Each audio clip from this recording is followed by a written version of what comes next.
Hello there guys, so it's Jerry and this is an altar update for the Ogham Ngetal Reed. So it's a little bit late because of Samhain and all the rest of it, but I decided to record it anyway just to make sure we keep on top of it. So the idea behind Ngetal Reed for the altar is to have a very open, airy, cleansed space. When I worked with the Ogham itself, it was very much about clearing the mind of all negativity, of all depressive thought, of all aggravation, and it was really about purification and cleansing oneself in terms of one's mindset. So the altar therefore reflects this and brings in a few energies which have been around lately and creates a sense of balance.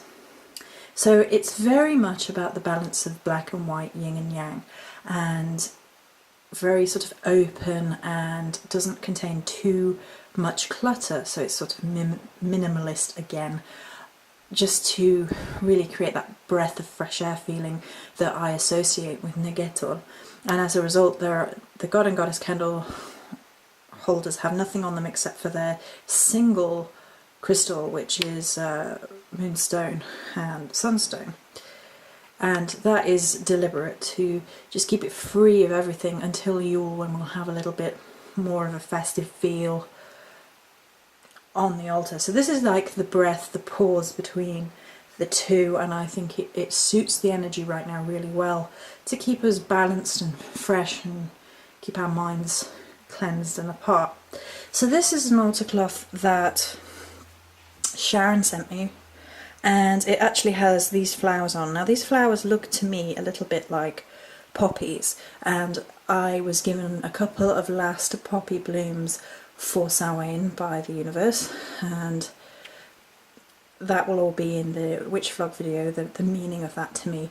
But because that happened, it seemed even more appropriate that this altar cloth be used for the Ngetal seasonal altar. It also has black and white. The imagery, I think they are actually hawks really, but they do have a sort of raven-esque feel about them. But either way, it's birds in flight, the element of air, that sort of uplifting, breezy, cleaning out energy, and I love this altar cloth for healing work anyway. It's beautiful. So we have the 4 points, which just have the candles and the little guardians, again completely cleansed of anything else. There is no crystals in those. And if we work from the inside out, so I've kept the crow feathers here on the crone side from Samhain. It felt energy appropriate, it keeps crow energy on the altar, it keeps the Morrigan energy cleansing out and that sort of thing. I did replace the black obsidian spear, which is now back on the Morrigan altar, with the triple spears that I have bought myself. Rose quartz, moon quartz and amethyst for the 3 aspects of the goddess, and indeed the god element of the goddess. So down here, this is my little birth toadstool, but I now have labradorite in the base rather than amethyst. For me, labradorite is now the crystal of choice, the crystal I connect with, the crystal that I work with more than anything. And then the 3 or 6 total toadstools surrounding, there you go, surrounding the goddess, making a fairy ring, making it ethereal and touching on that element where the Celtic gods sort of became fairies in lore, and I like that. Then working out from that, we have a lithium quartz cluster. I'm going to talk about all the crystals last, so you've got the meanings. I felt very drawn to be using this at this time of year. 3 kyanite shards in the symbol of Arwen, the rivers of time and blessing, and we'll talk about that in a minute, and the circle of ruby and lepidolite, and then the amethyst point and the amethyst bowl, again for male and the female, male in the female, female in the male, in both sides of godhood for the balance. And the Morrigan is still here with her little offering bowl, the beautiful Morrigan statue that Sharon sent. This is the Goddess Offering Bowl, which balances out the black and the white and the seasons of the moon and things, and contains some offerings. So as you can see, there are poppy offerings in here, and the seer stones for spirit are actually in the bowl at this present point, as well as another, gosh, Sharon's doing well today. This is a stone that Sharon sent me, which actually has a labyrinth within the imagery. I'm actually going to get it out because I think it's insane. It's beautiful. Actually, we'll just move these so you can see. You see that?